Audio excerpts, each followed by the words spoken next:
Ladies and gentlemen, thank you so much for tuning in to the Greatly Destined podcast. This is episode 4. Episode 4 of the Greatly Destined podcast. And today, I have a very intelligent brother here with me in the studio. Very smart brother, very inspirational brother, Mr. Nigel White of Milwaukee, Wisconsin. Nigel is a 25-year-old real estate investor that has invested and flipped many real estate properties here in the Milwaukee Midwestern area. He has sold homes upwards of millions of dollars. He has sold homes to very prominent basketball names here in Milwaukee and in the NBA. He is an inspiration to me, and he should be an inspiration to everybody listening to this. Nigel, how you doing? Man, I'm doing great, man. Appreciate you having me. Yeah, absolutely. Thank you so much for coming on this show. I wanted to invite you on this show because I'm all about inspiration. I'm all about proving that, when life gives you lemons, you got to make lemonade. Sure. When life gives you adversity, you can make the best out of it. Right. You are a 25-year-old black real estate investor selling $1 million properties. Yes, sir. Trying my best to.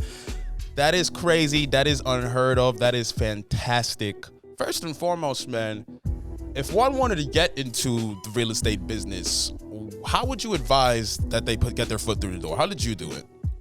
Man, honestly, just putting myself out there, man. Going to meetups, finding people in the area who do exactly what I'm trying to do, reaching out to them, Facebook groups, just finding events where you could just get in front of these people and tell them your story and tell them what you're trying to do, and just building relationships and taking these guys out to lunch. Like, I met investors, take them to lunch, and we have conversations that I take and, run with, Mm-hmm. How did you know you wanted to get into real estate? Oh, man. I was in school during COVID. I was actually playing basketball. Long story short, ended up getting sick. Was in my room for about 2 weeks. Didn't know what I wanted to do after school. So, I just kind of went to YouTube and was like, how do I make money? YouTube University, right? Right, YouTube University for sure. And real estate was one of the first things that popped up. So when real estate popped up, I remember back in the day, my dad built 4 homes, nothing too crazy, but he built 4 homes back in the day. Ooh. So I kind of have a little background in that, I would say. But like I said, long story short, found out one of my professors was an agent. I was actually in Mississippi for school. Found out one of my professors was an agent, ended up linking up with him every day after class, getting lunch, coffee, whatever. And he just kind of put me on game, and I ran from there. Mm-hmm. Yes, sir. It's crazy the amount of stuff that we can learn off of YouTube today. Right. You said that you contacted a real estate investment company, right? Right. What was the name of that company? Which one are you talking about? The Charm. Char Board. Char Board. Yeah. She works for, she's under Compass, but she has her own team through Compass. Okay, what's Compass? It's like a big brokerage. In Milwaukee or all over the place? It's all around the country. Okay. But there is one in Wisconsin. Well, there's a couple in Wisconsin. There's 2 in Milwaukee, I believe. But she is I'm on one of the biggest producing teams in Wisconsin. So Compass is, what would you call it? What type of company is it? What type of service? It's just a real estate company. Real estate company, yeah. Got you. So they're kind of in charge of like a Keller Williams or I can't even Royal Capital, like a Remax. Have you heard of Royal Capital? I've never heard of that. It's a Milwaukee. I believe. Have you ever heard Kevin Newell? I've heard that name before. 37-year-old black man in Milwaukee. He's doing what you're doing, actually. He's been in the game for a minute. He owns the 707, the apartment buildings that's connected to the Pfizer Forum, and a lot of the Bucks actually. No, I don't think it's 707, but it starts with some numbers. I know what I know. Yeah. He owns that apartment building, and a lot of Bucks rent with him. Okay. Mm-hmm. I see. And that's cool. Yeah, so I remember you were telling me Milwaukee, the Midwest is a good place for real estate. Why do you think it's become that way? Just the price point, man. Everything is out here it's on the come up, So you go to a city like Atlanta or Houston, everything is oversaturated. All those millionaires are buying up all the land, building all type of apartments, skyscrapers, all that type of stuff. So you come to like the Midwest, the Milwaukee, what else is like Midwest, Indiana. It needs work and it's cheap. So I know investors who've never even lived in Milwaukee a day in their life, but they love this market just because like you could go get a duplex for $50,000 that's gonna cash flow you maybe $1,800 a month, which is kind of unheard of. Yeah. Real estate is a thing that apparently goes up and down, right? Sometimes it's good. The business is good. The business is doing well. Sometimes the business isn't so hot. Right. Where are we right now? Is the business hot? Is the business booming? Or is this the time where you kind of make your plans for and get ready for that time when it booms again? I get this question all the time, but it just depends on where you are and like what you're trying to do. If you're trying to invest, if you're trying to buy a house right now, at this moment, I believe it's the best time to buy a house because if somebody's selling their house right now, they need to sell their house. Like they're desperate to sell their house. But as far as like interest rates and stuff, like interest rates are really high compared to like 2020, like COVID, like when they were like at like a historic 1%, and everybody was just buying up crazy, just to lock in that mortgage rate. So I mean that answer can vary. Mm-hmm. It's like there's no right answer. It's different for everyone. How do you know? So talk about the process when you got into this. I remember you were telling me over the phone, but I want the people to hear. So first you got you built a team, and then you partnered with Compass or Starboard. No, I partnered with a big hedge fund when I was flipping homes. Yeah. And what's a hedge fund? It's just basically like a bunch of millionaires putting their money into a pot, and there's like a couple people who like navigate the investment. So this one was obviously real estate. So they would take all those millions, go buy up a bunch of homes that needed a little bit of work. During these times when they're buying up these homes during COVID, like, you know, people were losing their homes to foreclosure, all type of situations. So they were buying these homes at a low price. They'll get somebody like me with a team to come in and like fix it up and, you know, pay me.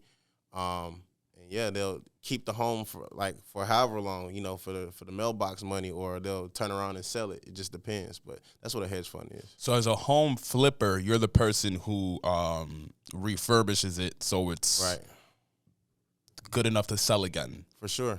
Or just to live in. Or just to live in yourself. Right, yeah. Okay. So how would you get the contact that, okay, we have this home over here that needs to be flipped? So basically, the hedge fund, they did all that work. So they would go out, find the home. Then they, like I said, I put together a contracting group. So they would contact us like, hey, we need this house fixed up. We'll pay you this. All right, we'll go in, knock it out in 2 weeks, get paid. Oh, wow. You get paid at the end, or is it daily pay? Oh, it's at the end. Okay. Yeah. I wouldn't recommend anybody paying somebody. Oh, daily pay, yeah. Because, you know, somebody's going to get, like, they're going to stay for the first 2 days and like, right, I'm good enough for this, and then not come back for the rest of the job. For sure. And that's definitely happened to me. I can understand that. I can imagine that for sure. Yeah. I remember when I started this podcast, I didn't think it was going to be a breeze, but I thought, okay, as long as I have the equipment, I have my audio mixer, I have my laptop, I got my cameras, good quality cameras, good quality lighting, I'm good, I'm good. Right. But then I started, and something new popped up every single day. Sometimes I'd be in the middle of interviews, and something goes wrong that I wasn't expecting. Right. I bring that up because when you start a business, so many things pop up that you might not have planned for that makes you want to quit, but you got to hold on. Definitely. You got to hold on. Definitely. Is there anything that's made you want to quit thus far?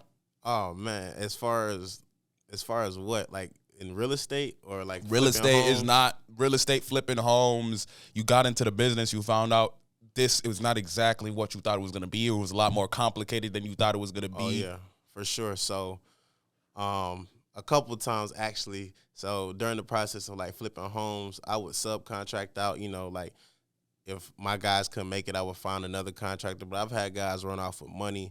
I've had guys do terrible jobs where I had to go back in and, do the job myself. I'm not certified in any field to be like doing any plumbing work or anything like that. So I wouldn't touch that. But like as far as like painting or like putting a door on or, just small stuff, I would have to put the man hours in, just like I said, the running off with the money thing was huge for me. Common, I'm sure. It didn't happen a lot, but it definitely happened a couple times. It's day-to-day pay, you know? Right. And that's why, well, in my business, I implemented, I'm not paying anybody before the job is done. Hell no, yeah. Right. Because they get the money and get comfortable and then want to, don't want to finish the job. You know what I would do, though? Sometimes I'd pay, like, a down payment to prove that, like, I'll pay you the rest of the money when you're done. Right. Because there's the other side that some people, I know your case is different because it's your group. You have to pay them, you employ them. But there's some people who would employ contractors. They say, I'm not paying you to the end. And then they give you some bullshit. Oh, I didn't like the job that was done. I saw this online somewhere. I saw this on Facebook. They told the contractor he didn't do a good job, so they're not going to pay him. Right. So the contractor came back 3 days later with a bunch of tools, and he just took down the job. And he was like, if you're not going to pay me, I'm going to take back my stuff. Oh, that ain't never happened to me, but I could definitely see that happen. Is that how it rolls? Like somebody doesn't pay you, if somebody doesn't pay the contractor, he comes back and just tears it down? I mean, I could definitely, like I said, it didn't happen to me, but I could definitely see that happen. For a faulty job? For sure. But, yeah, that's when the thought of quitting went through my mind, but I never been a quitter, so yeah, it slipped my mind. Do you love what you do? I love what I do, man. That's why you can't quit. For sure. That's why you can't quit. A lot of people who go into things and they find out it's a lot harder than what they expected, but they don't love it. They're just doing it for maybe some money, clout, whatever the case may be. They never really succeed at it, you know? And they're the ones who always get caught up and they end up quitting. Right. I don't like stuff that comes easy, because anything that comes easy and fast is not good for you. Yeah. It's not good for you. I like the long game. I play the long game. Mm-hmm. For a second, you said you grew up in Atlanta, right? Mm-hmm. Talk about Atlanta real quick. What you want to know? How did Atlanta shape you into the person you are today? Oh, man, that's a great question. Atlanta is an international city, so just being exposed to all the different types of people, all the different types of culture, is like, it helped me tremendously in the long run. Like, it helped me learn how to talk to all different types of people, interact with all types of people.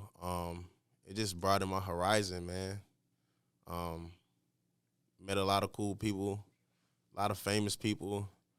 And one thing I love about Atlanta is there's a lot of black wealth. So that's always good to see as a young kid, which is in Milwaukee, you don't really have that. So you don't see a lot of black wealth here in Milwaukee? Nah, not at all. Yeah. Not at all. How you think we can change that? Guys like me and you. We just gotta, cause each one teach one. You gotta, each one teach one, man. You gotta be able to spread the information. You gotta be willing, shall I say? You gotta be willing to spread the information, cause a lot of people can be stingy with information.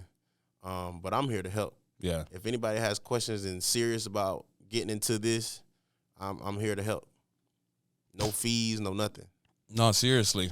And I feel like a lot of people who have the knowledge, they can be very stingy with their knowledge. That's how we get like stuck in that trap, right, of not really being able to extend a hand out and help one another. Right. And I mean, I understand time is money, and I'm starting to understand that now. Now, a lot of, like, I haven't always been the social media guy, and I'm not saying I'm trying to be a social media guy, but I'm still accepting the fact that, people have questions and people want to get into this lane.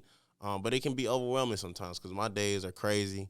But I go to my Instagram, people have all types of questions, and I understand why people charge for, like, courses and things like that, because, people have a million questions, and I don't have enough time in the day to go through all my DMs and just answer every single question everyone has. No, yeah. Mm-hmm. Yeah.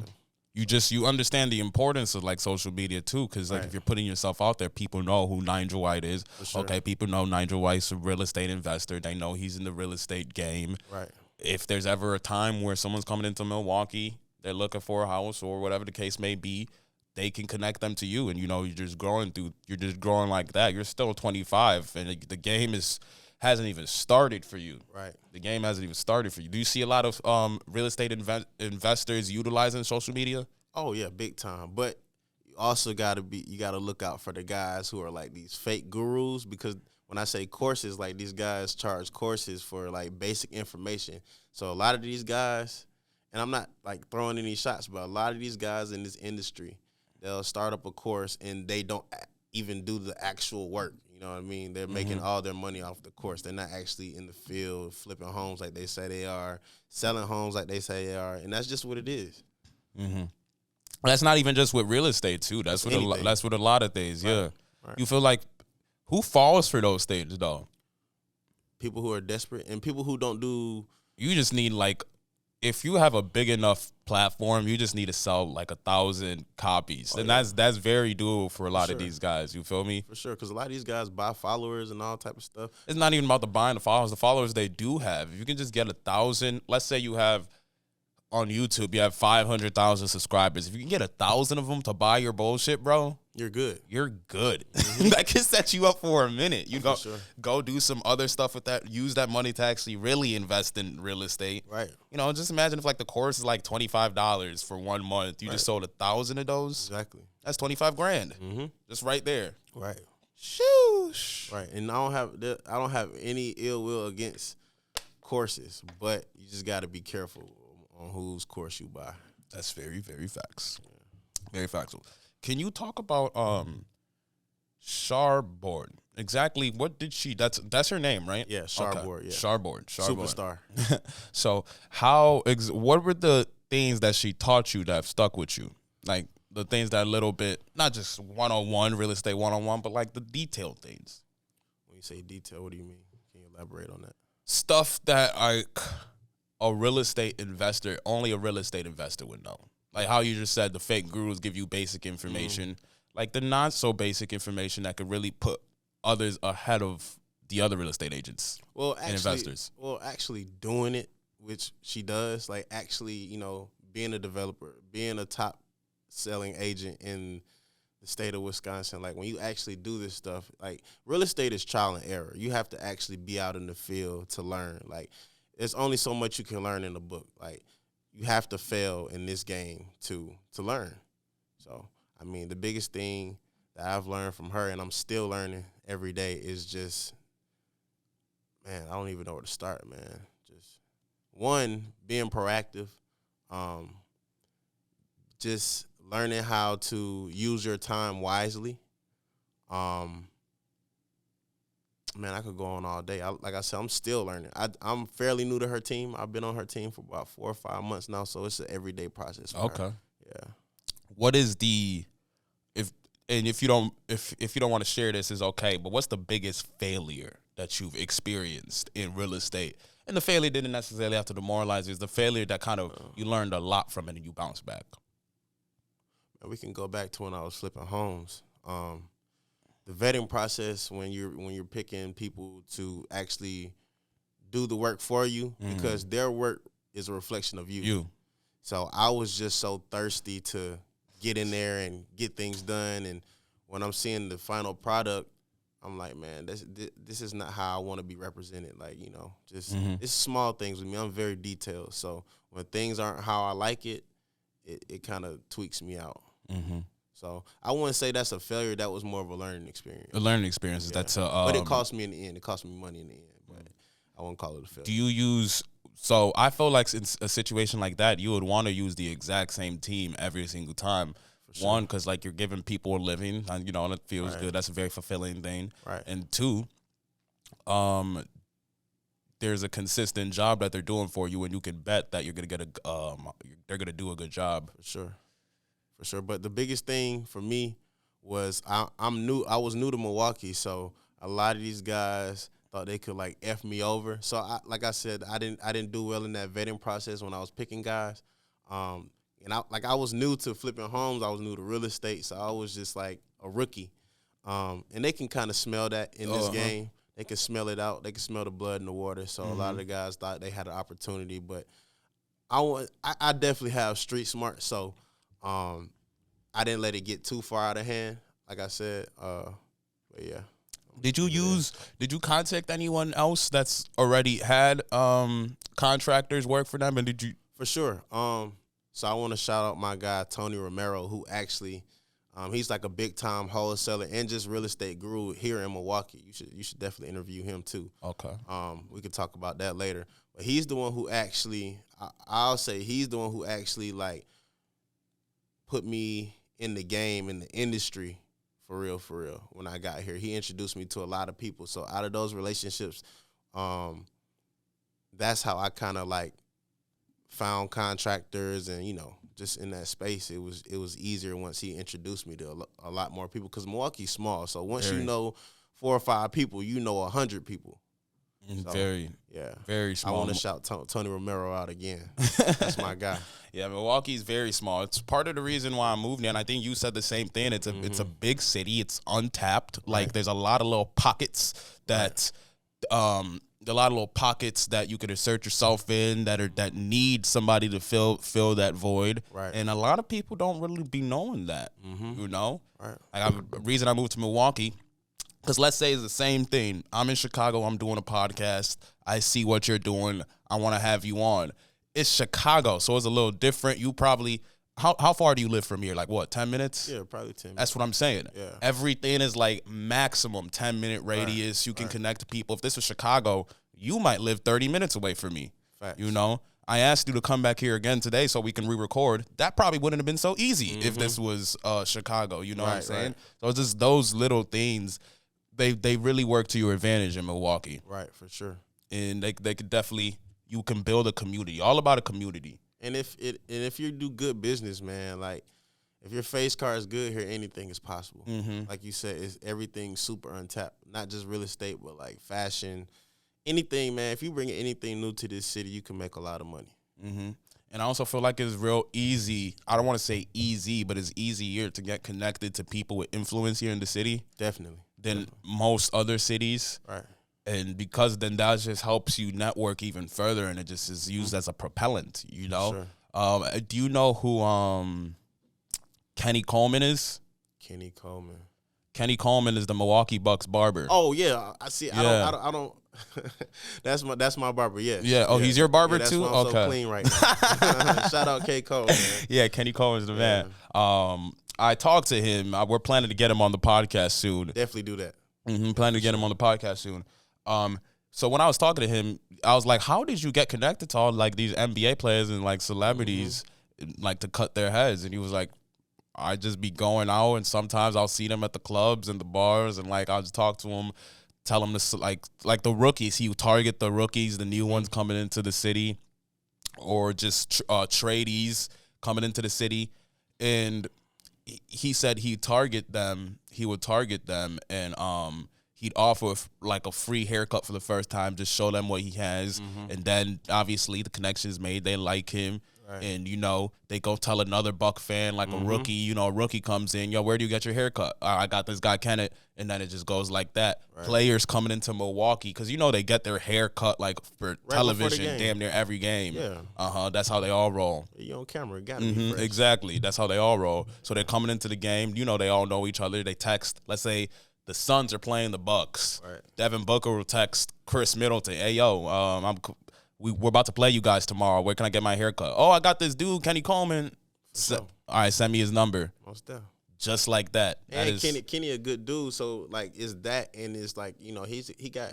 I know he's a celebrity barber and all, but he got regular people like me who will vouch for him. So, exactly. Would you consider him a celebrity barber? For sure. What entails a celebrity barber? You cut celebrities' heads, or you become so famous off of cutting heads that you're a celebrity yourself? He's a Milwaukee celebrity. Yeah, I'll say that. Both. But he has a great product, like definitely. So I mean, your product is everything. Yeah, Kenny's got a good product, man. He's a good barber. He cuts Giannis's head. He cuts damn near half the Bucks' head. Most definitely. A lot of the players that are coming through Milwaukee to play the Bucks, he cuts them. That's intense. And he's just the epitome of like networking and being able to network and the importance of it. Right. Like, if he really wanted to own his own barbershop, he could do that at this point. Man, anytime, man. He's slowly and surely become the man. And that's why I love seeing black men like that thought outside of the box, became entrepreneurs, And we need more of that to show one another. Not just rappers and athletes, we know where we have a bunch of that. We've been doing that, you know. We dominate at that. We know that. But like, we need to see an example of different types of people. You know, the millions of black kids that would see Kenny, and they won't even care about being a pro basketball player, pro football player anymore, because they know what Kenny's doing is more attainable. I can become really good at it. I just build on the skill. You feel me? And make hundreds of thousands, potentially even millions off of that one day. Mm-hmm. And he's doing a real good job. And that's a trade at the end of the day. He's doing a real good job. Yeah. What kind of fuels you? Is it the potential of being rich? Is it the potential of helping other people? You know, giving back to your community? What fuels you? It's okay. It's okay if it's the potential of being rich. I mean, of course, but I ain't gonna lie. I want to be rich. Yeah, so that sure. fuels me too. But there's a lot of other stuff that fuels me. But that's part of it. For sure. Of course, the money. But like with the money, that's gonna take care of my family.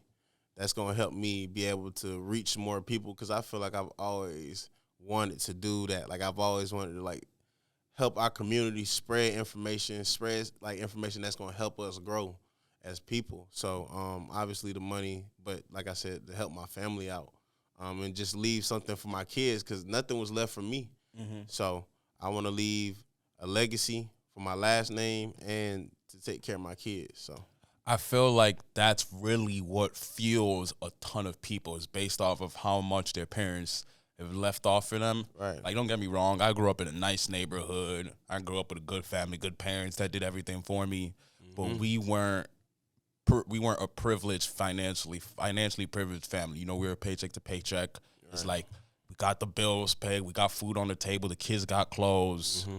Everything is done. Like, we can't do much more than that. And that's a lot of black families.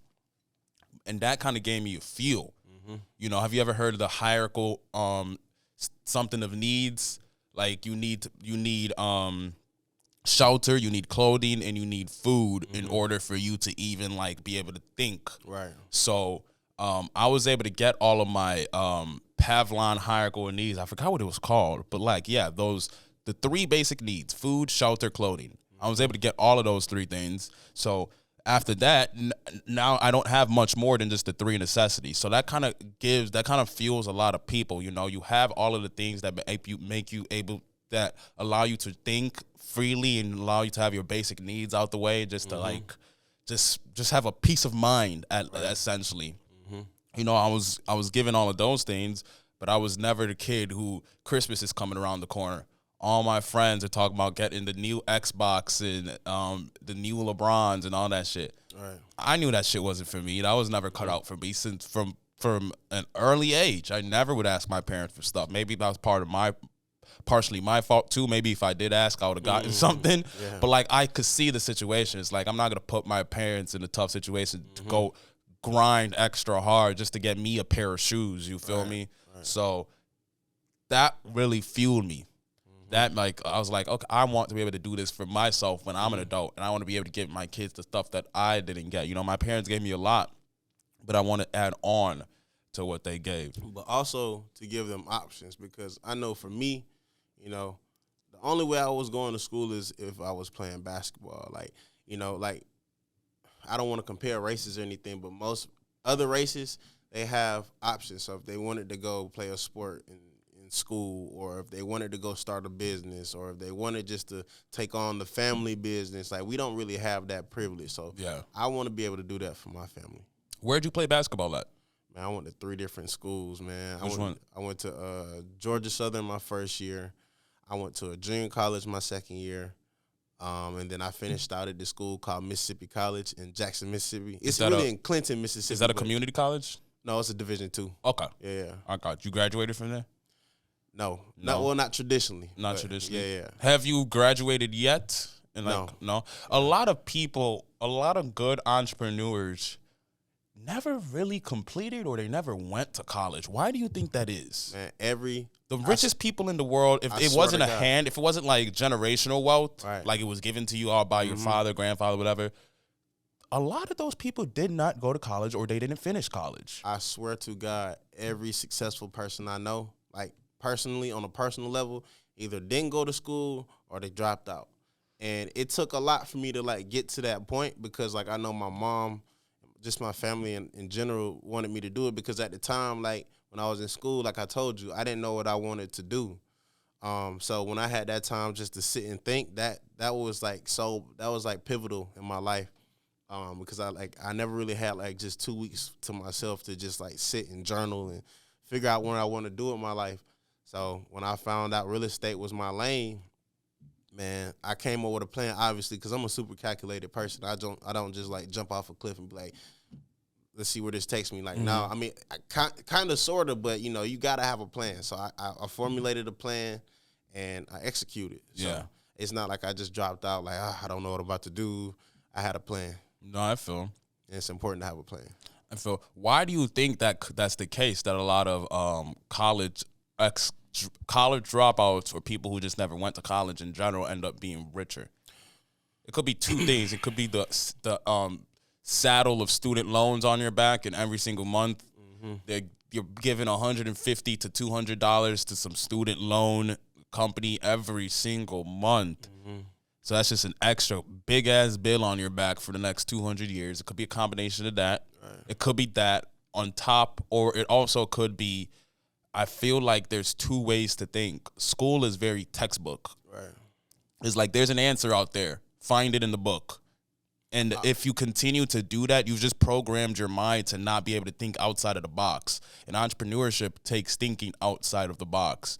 Entrepreneurship takes struggling and, trial and error, learning through error. In school, you learn through studying and you take the test.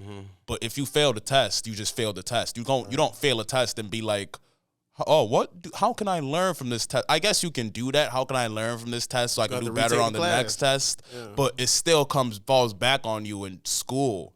So it's a little different world. In the entrepreneurship world, you're kind of trained to learn by just throwing yourself out there and doing. And that's really only the way you make money. Right. I guess I think it's that it entrepreneurship breeds risk taking. And schooling breeds studying and being calculated. Right. I feel like people who like school, they like being told what to do. I would agree with that. I don't like being told what to do. I would agree with that. They need a blueprint. They're very good at blueprints. Entrepreneurs make the blueprint.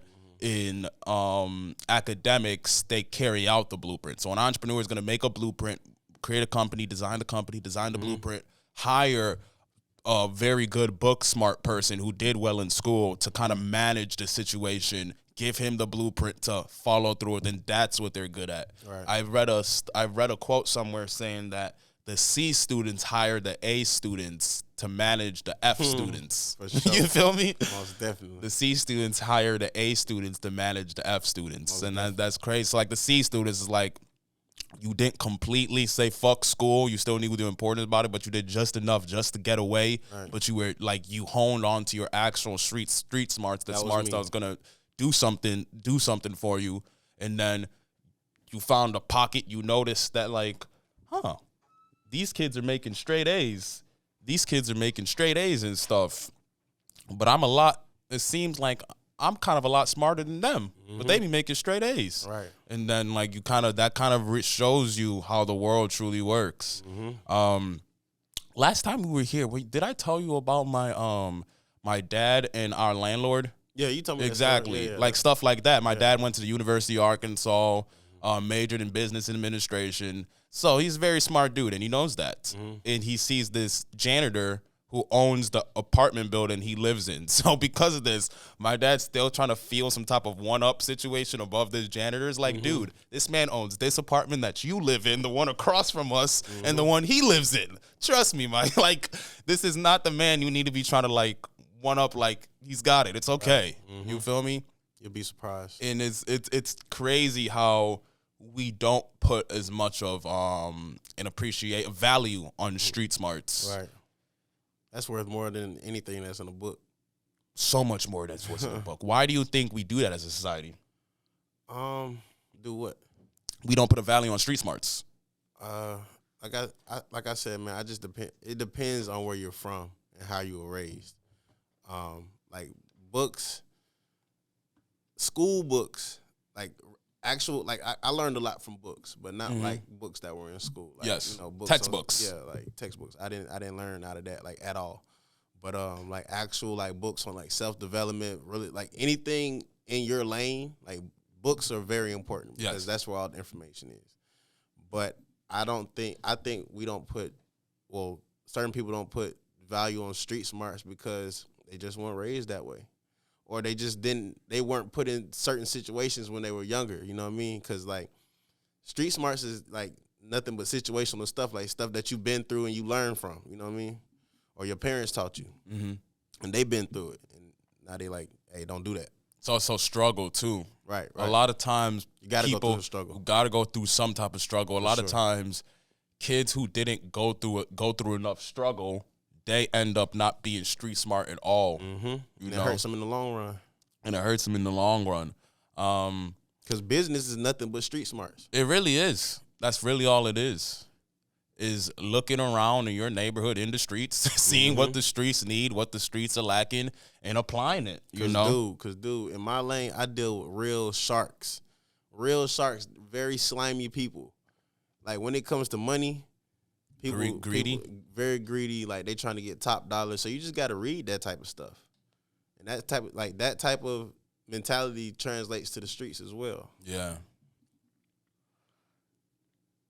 When you say sharks, what you mean? Like in the real estate business, they be undercutting people and backstabbing. What people do all type of bad business.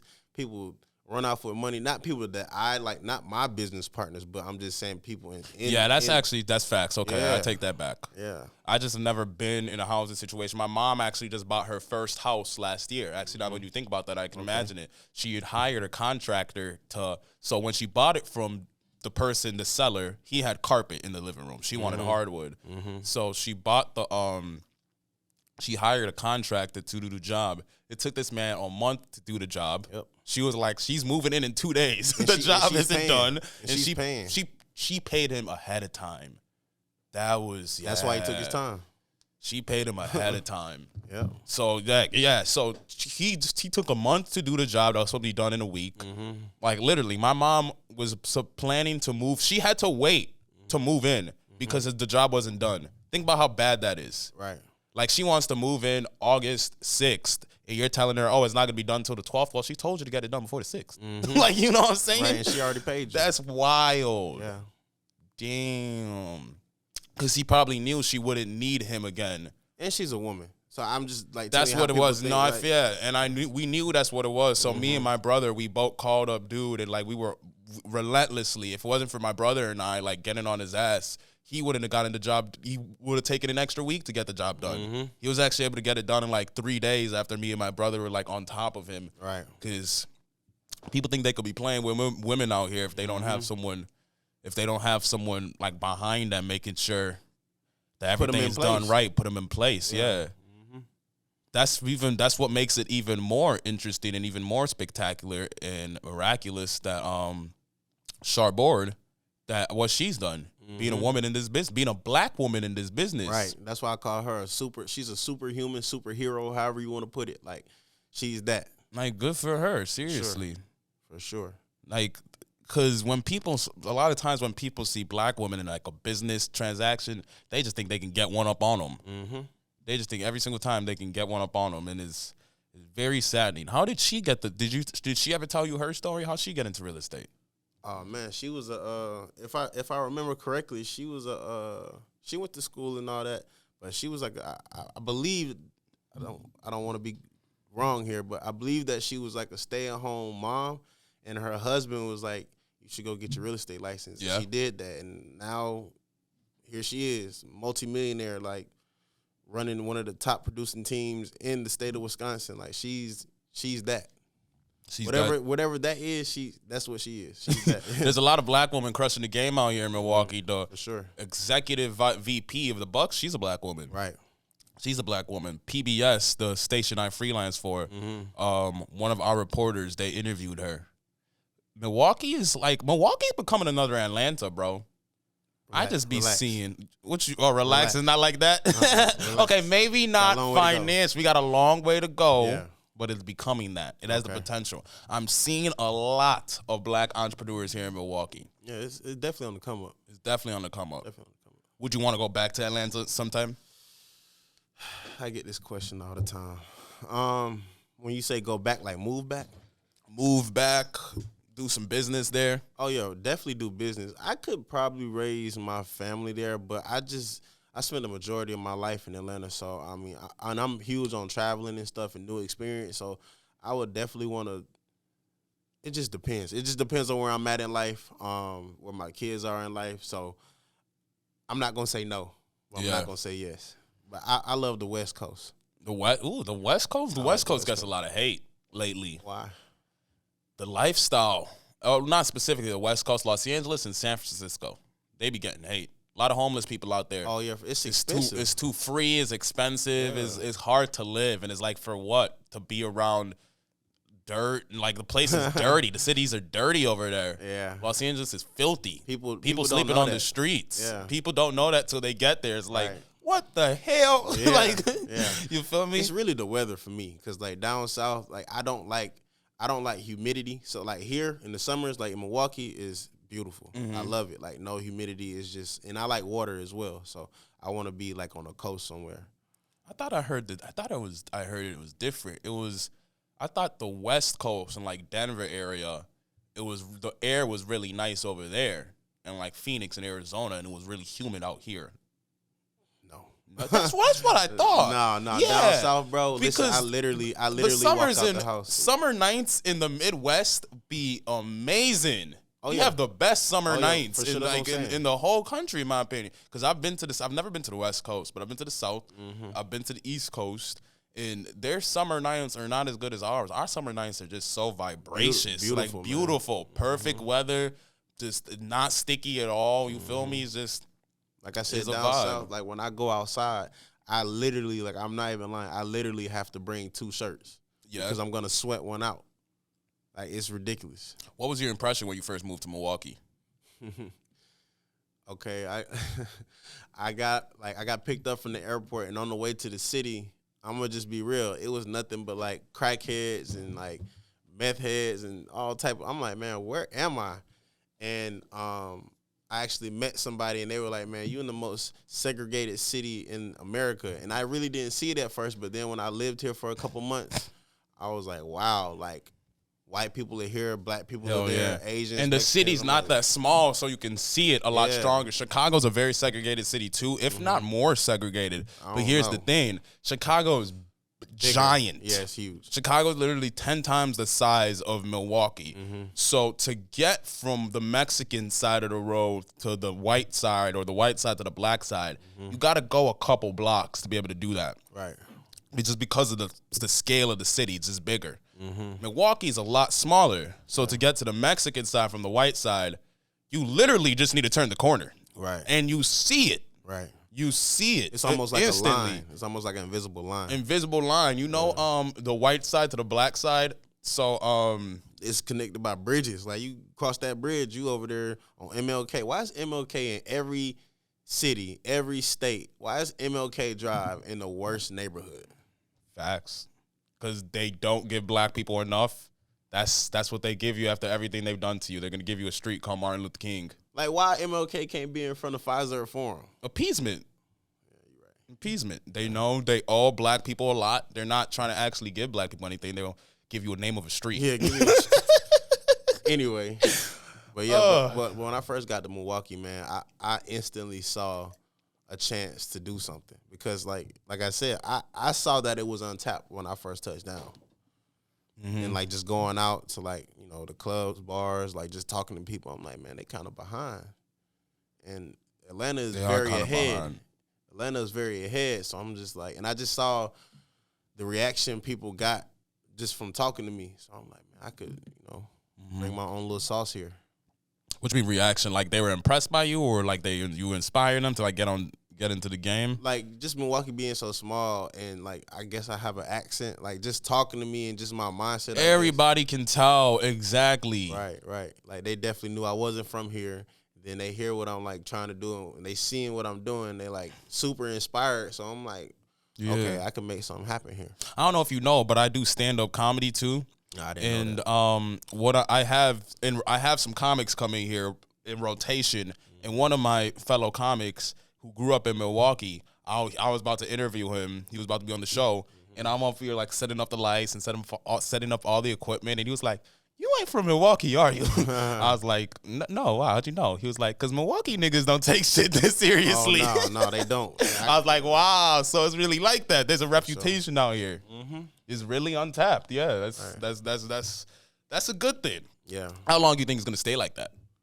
Untapped? I think the Bucks and Giannis, they have a big part on the new development in the city. And you can see it now. Like, they got all these new hotels and restaurants and little shopping areas going up. So it's not going to be untapped for long. And then I'm going to have my little hand in it, too, with new development around the city. So I don't see it being untapped for too much longer. No, absolutely. One thing about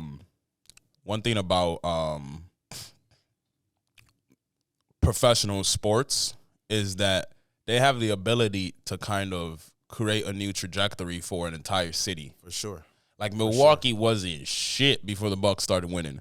Now the Bucks are winning championships. You know, they have a very good chance of winning another one this year. Oh, yeah, big time. Go Bucks. You know? Yeah. And that puts eyes on the city of Milwaukee. People come to the city like during playoffs to come watch the games that are outside, that don't necessarily live here, but they want a chance to come see Giannis in his arena. Right. And the Bucks continue to do well. If the Bucks are doing well, all the businesses that are promoted off of the Bucks, like Potawatomi Casino, I know that's one of their biggest sponsors. Local businesses, all of those local businesses, they're seen more. They got more advertising, more national advertising. They do well. Those companies do well. They hire more employees. Those more employees have more stability. And a whole basketball team out here really just holding the economy together. That's crazy. Right. It's a lot of money put into these guys as well. So, I mean, like I said, everything is business. No, like this is the professional sports is it's damn near become a need-based business in a lot of cities. Right. Like the Bucks, our economy really kind of doesn't rely, but it's very well dependent on the success of the Bucks too. For sure. The Milwaukee economy is strongly dependent on the success of the Bucks. If the Bucks are doing well, businesses get more promo. They're doing what they get to do well off the promo. More people know about them.